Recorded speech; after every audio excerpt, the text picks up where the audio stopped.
পাপা তুমি কি বানাও এটা? আমি রোবট বানাই। এটা কি রোবট বানাইছো?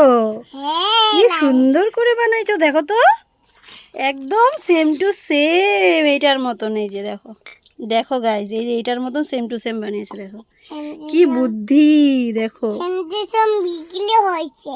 হ্যাঁ, ওয়াও কি সুন্দর রোবটটা। এই দেখো, এই যে এটা সেম টু সেম রোবট, এই দেখো সেম টু সেম বানিয়েছে একদম। পাপা তুমি বানাইছো সুন্দর রোবটটা? আর এখন কি বানাবা? আইফোন আইফোন আইফোনটা করে বানাবো। এখন আইফোন বানাবা? কাকে দিবা আইফোন বানায়? আইফোন বিক্রি করে দিব। বিক্রি করে দিবা আইফোন? ঠিক আছে, হবে। বিক্রি হয়েছে? ঠিক আছে।